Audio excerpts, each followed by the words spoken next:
இன்னைக்கு என்னுடைய கிளினிக்கு ஒரு 32 வயசு ஒரு ஃபீமேல் ஒரு 90 கிலோ இருந்திருப்பாங்க உத்தேசமாக. ஓகேவா? அவங்க வந்து வெயிட் குறைக்கிறதுக்காக என்னுடைய கிளினிக் வந்தாங்க. சரி, நான் அவங்கள பார்த்த உடனே நிச்சயமாக தான் பார்த்தேன். அவங்கள பார்த்த உடனே அவங்கள்ட்ட சொன்னேன், உங்களுக்கு சுகர் வர்றதுக்கு நிறைய வாய்ப்பு இருக்குது, உங்களுக்கு ப்ரெஷர் வர்றதுக்கு நிறைய வாய்ப்பு இருக்குது, கெட்ட கொலஸ்ட்ரால் வர்றதுக்கு நிறைய வாய்ப்பு இருக்குது, ஃபேட்டி லிவர் பிரச்சனை வர்றதுக்கு நிறைய வாய்ப்பு இருக்குது, அதே மாதிரி உங்களுக்கு மாதவிடாய் பிரச்சனை வர்றதுக்கு நிறைய வாய்ப்பு இருக்குது அப்படின்னு சொல்லி அவங்கள்ட்ட சொன்னேன். அவங்க கேட்டாங்க, நீங்கள் எதை வச்சு சொல்கிறீங்க அப்படின்னு, நீங்கள் எதை வச்சு சொல்கிறீங்க அப்படின்னு கேட்டாங்க. நீங்கள் டாக்டர் நீங்கள் சொன்ன 5 கம்ப்ளைண்ட்டுமே எனக்கு இருக்குது அப்படின்னு சொன்னாங்க. ஆல்ரெடி நான் சொன்ன 5 கம்ப்ளைண்ட்டும் நான் வர்றதுக்கு வாய்ப்பு இருக்குன்னு தான் சொன்னேன். அவங்க சொன்னாங்க, நீங்கள் சொன்ன 5 கம்ப்ளைண்ட்டுமே எனக்கு ஆல்ரெடி இருக்குது அப்படின்னு. சுகருக்கு மாத்திரை சாப்பிட்றேன், பிபிக்கு மாத்திரை சாப்பிட்றேன், கொலஸ்ட்ராலுக்கு மாத்திரை சாப்பிட்றேன், ஃபேட்டி லிவருக்கு மாத்திரை சாப்பிட்றேன், பிசிஓடி மாதவிடாய் பிரச்சனைக்கும் மாத்திரை சாப்பிட்டுருக்கேன் அப்படின்னு சொன்னாங்க. எதை வச்சு நீங்கள் சொல்கிறீங்க அப்படின்னு கேட்டாங்க. நான் சொன்னேன், நீங்கள் 32 வயசுன்னு சொல்கிறீங்க, ஒரு நார்மலான ஒரு ஃபீமேல் ஒரு 55லேருந்து 60 கிலோ இருப்பாங்க. நீங்கள் எவ்வளோ இருக்கீங்க? 90 கிலோ இருக்கீங்க. அப்ராக்சிமேட்டாக 90 கிலோ இருக்கிறீங்க. அப்போ இதெல்லாம் எப்படி வராமல் இருக்கும்? இதெல்லாம் 100% வரும் அப்படின்னு அதை வச்சு தான் சொன்னேன் அப்படின்னு.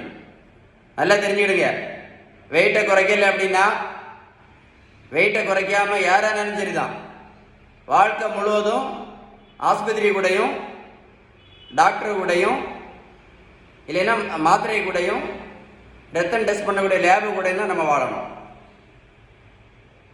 நமக்கு மேக்ஸிமம் போனால் ஹாஸ்பிட்டல் மட்டும் மாற்றிக்கிடலாம், இல்லை நமக்கு தேவையான டாக்டர் கூட மாற்றிக்கிடலாம், அவ்வளோதான் ட்ரீட்மெண்ட்டுக்கு. ஆனால் வாழ்க்கையில் எந்த மாத்திரையும் நிறுத்த முடியாது, எந்த டேப்லெட்டும் நிறுத்த முடியாது வெயிட்டு குறைக்காமல் இருந்தால். நல்லா கேட்டுடுங்க, வெயிட்டை குறைக்கணும்னா ஒரே ஒரு வழி மட்டும்தான் இருக்குது, பேலன்ஸ்டு டயட்.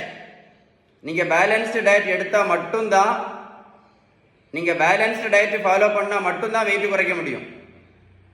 உங்களுக்கு பேலன்ஸ்டு டயட்டை பற்றி ஏதாவது உதவி தேவை இருந்தால் கண்டிப்பாக கால் பண்ணி பேசுங்க. இன்றைக்கி வெயிட்டை குறைக்காமல் நிறைய பேர் சின்ன வயசுலேயே ஹார்ட் அட்டாக்ல இறந்து போகிறாங்க. நீங்களே பார்த்துருப்பீங்கல்ல, டிவியிலாம் பார்த்துருப்போம்ல, நியூஸில் எல்லாம் நிறைய பேர் சின்ன வயசுலேயே ஹார்ட் அட்டாக்ல இறந்து போகிறாங்க. உங்களை பாருங்க, 42 கிலோ வெயிட் குறைச்சிருக்கேன், 128லேருந்து 86 கிலோ. ப்ரோட்டீன் பவுடர் நான் கொடுக்கல, மாத்திரையும் கொடுக்கல, ஜூஸும் கொடுக்கல, ஊசியும் போடலை, கொடுத்தது எல்லாமே பேலன்ஸ்டு டயட். இந்த முக்கியமான அவேர்னஸ் வீடியோவை கண்டிப்பாக உங்கள் ஃப்ரெண்ட்ஸுக்கு ஷேர் பண்ணி கொடுங்க. நிறைய பேருக்கு யூஸ்ஃபுல்லாக இருக்கும்.